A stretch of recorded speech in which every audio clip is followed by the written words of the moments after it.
What's up, everybody? I'm Connor. And I'm Sydney, and welcome back to our channel. So today we're listening to Kanye's new album. We're going to listen to it live. Yeah, it's called Donda. Yep. It's the name of his mom, but we're watching it live right now. If you're new to our channel, we're actually Christian YouTubers, so we're really excited because this one's supposed to go along the lines of like a gospel album, kind of like his last album, Jesus is King. And so we're really pumped to see if it kind of follows suit with his last album. But it's live right now, so. It hasn't started yet. I thought it was just going to be a listening event. It's called a listening event, but... It looks like it could be live. Yeah, we're like watching the video. So it says, please stand by, the event will begin shortly. So while we wait, this would be a great time for you to like this video and subscribe to our channel. Turn on that notification bell. Yeah. 2 hours later. It's almost 10 o'clock. It's starting.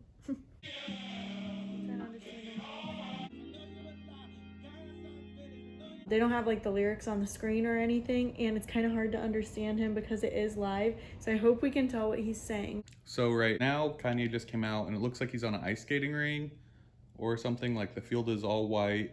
He's in the... It looks almost snow covered, and he's like slowly walking out onto it. He's like wearing an all red outfit on the white. I think that so far it's very Kanye-esque. If you've ever heard any of his other music, there's just something about it that sets him apart. His style, the background music, and his voice, obviously. It's like a lot of organ playing, which actually makes me think it sounds gospel-like. It's not putting the titles up. I'm assuming it's called We're Gonna Be Okay, because that's all it's said so far repeatedly.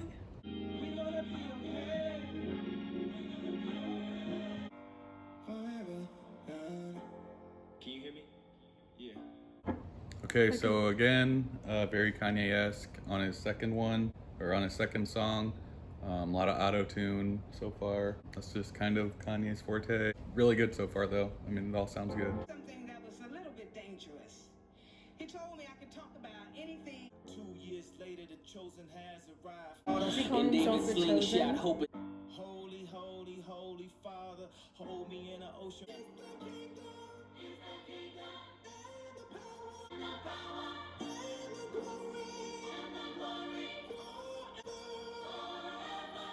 Okay, this is strangely powerful right now. I feel like I'm gonna get emotional during this. I feel like he's doing a really good job honoring God during this. Yep. So far so good. We're like one track deep. Yeah. So we'll see. It feels like you're actually like listening to someone worship God. That's really cool. FM, weather band, Bluetooth. I don't even know where the breaks are like in the song perfectly though. He did just use the N-word. I know he's black, so that tends to be more acceptable, but that is something to point out. Okay, I'm having a hard time kind of differentiating when a song starts and stops, probably just because we're watching it live, and so it's all blending together. But I think we're on to a third song, because this one sounds very different. Why can't losers never lose in peace? And the man got this on remote control. He got this. We got some use of the B word also. I think that's kind of odd if you're considering it a worship album, because you know the audience, I guess, that you're going to be getting to listen to your music, and especially to be professing Christianity and praising the Lord, but also to be using that just seems a little bit contradictory, so... But it's not surprising. Yeah. From Kanye, I guess.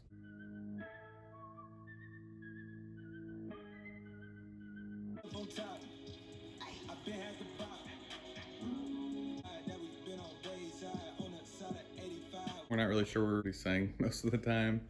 We really need some lyric videos. Maybe we'll like make another one tomorrow when we can watch the lyrics. But it's like trap right now.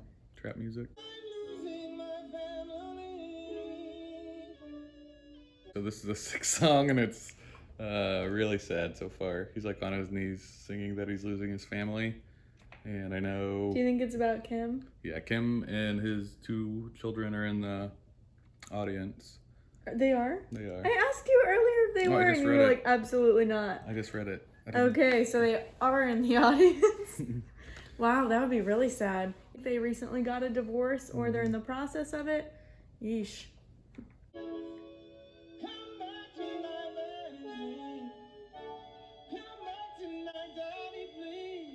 sentence that he Oh my passed. gosh. He keeps singing, Daddy, how could you leave? Daddy, how could you leave? She's like saying to me, Daddy, how could you leave? So I assume he's talking about his daughter. That's super sad. Totally forgot, but I read somewhere yesterday that he's already played this for Kim in the past, so at least this isn't her first time hearing this. So in the background of that song, his mom, it's like a recorded voice, he just keeps replaying over and over, like as he's singing, it keeps replaying his mom saying, you never abandon your family no matter what, like over and over and over. So I assume he's meaning that as like it's playing in the back of his head as he's like talking, and as he's acting it's playing in the back of his head. So I think that's kind of a cool little touch that he did.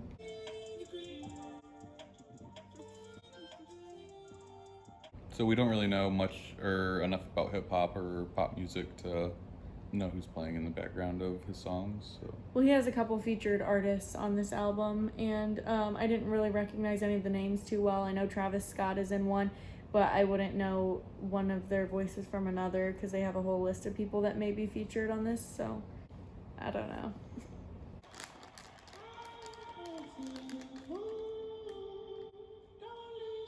A couple more?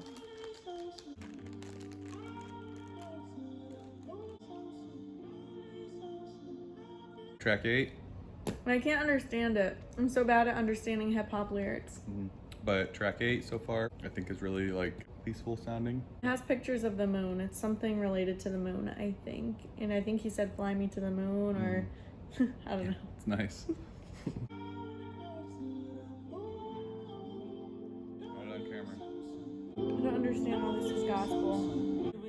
Way too many falling soldiers, so I can't forget this shit you can't forget. He said something about up in heaven and then said the S word like 3 words after. Like to anyone else, it's like, so what? Like, God forgives your sins, but it's like, yeah, he does. But once you become a Christian, you're supposed to turn from that. So it's like, probably don't keep doing both of those together simultaneously. It just doesn't match up. Or that wasn't Kanye though. It was one of the featured artists? Yep. Okay.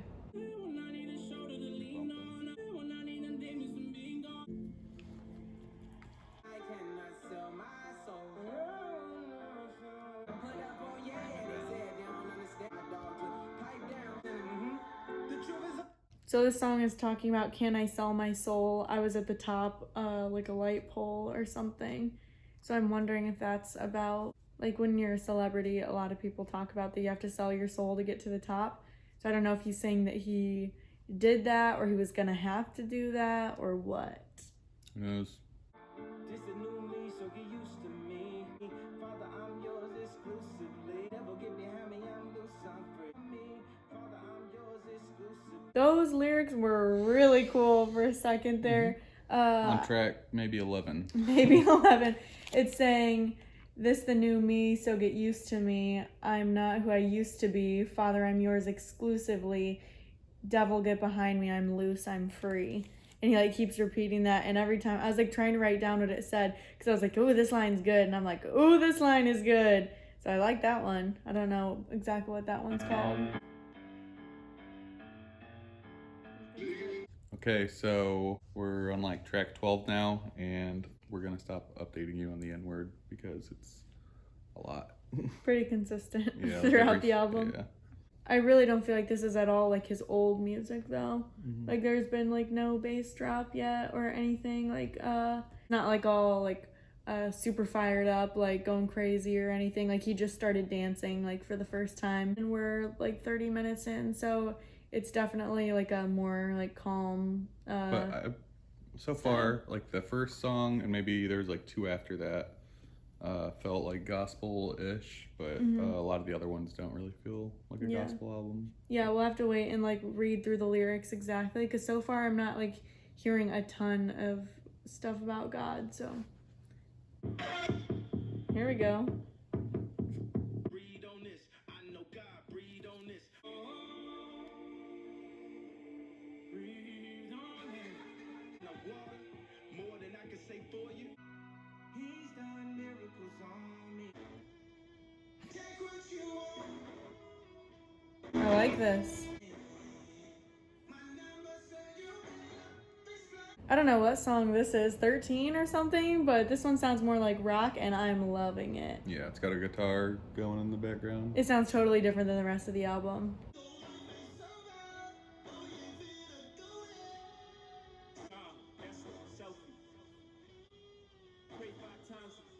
Okay, so it looks like he has on. Jay-Z in this Oh, is that one. who it is? Yeah, which is surprising. I thought those guys weren't friends. But He was. Did you hear him in the last song? Mm-mm. He was talking about me and Jay are friends again or something, and talking about their relationship. I don't even know what he was saying. Maybe something about like losing a friend or calling him up. I don't remember exactly what it's saying. I could be super far off. But he was talking about Jay-Z in the last song, and now Jay-Z's, I guess, in this song. But this one's my favorite, definitely. But I'm trying to figure out what all he's saying. He's saying, guess who's going to jail tonight? God's gonna post my bail tonight. Take everything, take what you want. I don't know. I'm trying to figure it out. Like Moses and Jesus. Your pieces, before you actually already told you. well, Jay-Z was singing, and he said something about Hov and Jesus, like Moses and Jesus. I don't know. I'm not feeling it. I'm not a big What the fan. lyrics? Yeah, or I'm not a big fan of Jay-Z just because it's like tied to a lot of bad things, I feel like. So, I mean, there's been a lot of things in the. Maybe you could even call them conspiracy theories, but like Illuminati and stuff, he's like. and I don't know, like that could all be false, but it just seems like those two are on totally different paths. So it's obviously cool if they have a good relationship, but I'm surprised that they'd be working on a so-called gospel album together. And if you don't know who Hov is, that would be Jay-Z, and Jesus is Kanye. If you didn't know that. I don't know about you, but I do not like that Kanye was ever referring to himself as Jesus, because I think we can all assume what that's Yeah. very close to. Okay, that's it. It's ended. Nuh-uh. Yeah. So it was super short. We waited like almost 2 We hours. waited 2 hours, yeah. To watch a 40-minute event. What the heck? That ended so suddenly. So my thoughts on this are, I'm not really about it. Man, I've always liked Kanye. You Good- liked him in his like dark stages though. But that was before I was saved and stuff. And that was also before Kanye was saved. And his music was like bumping back then. But you like as your heart changes, I think also you can't continue to listen to that same type of music, and in the same way Kanye doesn't want to continue to record that same type of music. Except it feels like he kind of is. There's like dropping Yeah. curse words. There's like curse words scattered throughout. So it feels like if you're gonna continue to put curse words and Like the maybe B some word, weird yeah. messages in it, then wouldn't you be okay with putting like the bass dropping? Like that doesn't seem as bad as like some of the. I mean, even if the bass dropped, and like I think he could do like a total hip hop album or whatever, without any cuss words Without any profanity or anything. and just like glorifying God. I think you can glorify God through any music. Yeah. Really. Like it doesn't have to be just like hymns, but I think who you have singing on your tracks and like what they represent and the words that they are saying and the words that you're saying. He's had like multiple people on this album that are like just cursing in it, and to call it a gospel album I think is very misleading. So I rate this as a gospel album 1 out of 10. I'm interested though to read the lyrics because there could be a lot in it that we didn't see. But still, if it's considered a gospel album, this isn't something that I would like want to play to like my church friends unless it was like maybe one of the songs that is completely clean. But I think a lot of people are going to come at us saying like, oh, well, Jesus ate with sinners, so like he can sing with all these other people. And that's totally true. Like as Christians, we should be able to go out into the world and love these people. But I think if you're in a position to like share God with other people and you're making this album as a gospel album to spread the word of God to other people, then you're going to want other people who also have that same goal in mind. So to put people in there that are going to be using like profanity or anything, it seems like you'd just be like, hey, I really want to work with you on this.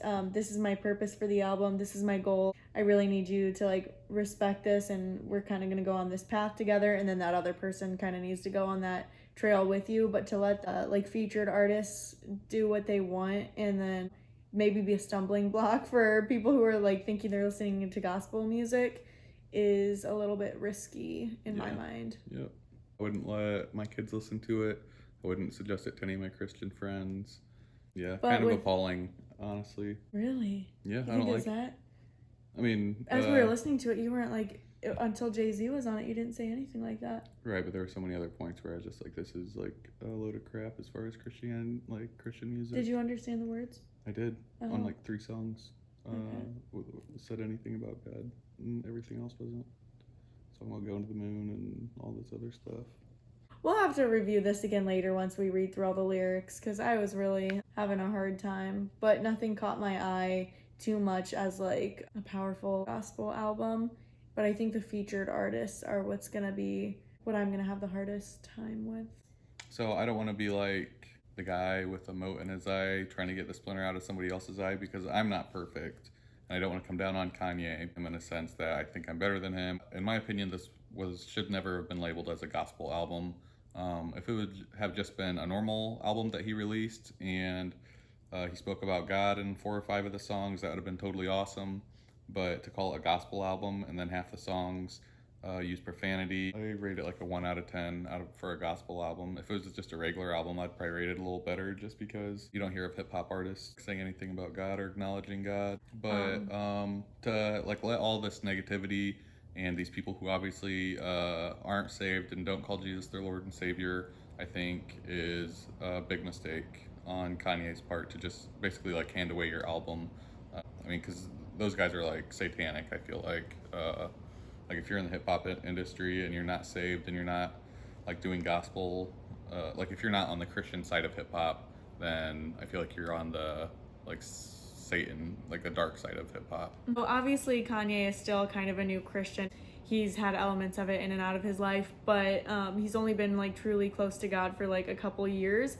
But in that amount of time, that's enough time to know like which kind of things are right and which kind of things are wrong. And when you're making an album, you have like all these editing processes, so you have time to think about, is it okay to have this artist in the song? Is it really okay to have this word in the song? Each level of editing, like you're not gonna end up editing those out, so you like made a very conscious decision. It's not like you just like that word just slipped, because I know there's a lot of people where they're like, oh my gosh, I just slipped and said a cuss word, I'm so sorry. And I feel like that's different if you truly slipped, but like if you're consciously like you had time to fix that. Like you could think about that ahead of time. You get what I'm saying? And I heard that when he presented this album a few days ago at a church, because he played it at a church for them, he like turned the music down every time there was a cuss word. And it's like, if you felt the need to turn that music down in front of the people at this church, you knew it was wrong. There was something obviously that didn't sit right with him. So it's kind of like, what are you doing, man? You had such a good opportunity. He could be huge in like Christian or gospel music. Like Yeah. he could be like, even people that are like lukewarm or have like 1 foot in and 1 foot out, they would still bump his tunes. Even a lot of people who aren't Christians would probably still listen to his album at least a little bit. So to have like an A-list hip-hop artist become Christian and then start pumping out like Christian music would be amazing, but that hasn't happened yet. We're gonna make another video reviewing this once we've looked at the lyrics. We had a really hard time understanding most of this album, but as of right now, our first reaction is Not good. Not a great gospel album. It's not a good gospel as a album. gospel album, yeah, not a good gospel album. Yeah. But go ahead and subscribe to our channel so you can watch our next video reviewing the album's lyrics entirely. Comment down what you think of how the album is. Yeah, maybe you were able to understand the lyrics a little bit better and you have a better picture of it. We want to know what you guys think right off the bat, your initial thoughts. But it could be a total 180 by tomorrow.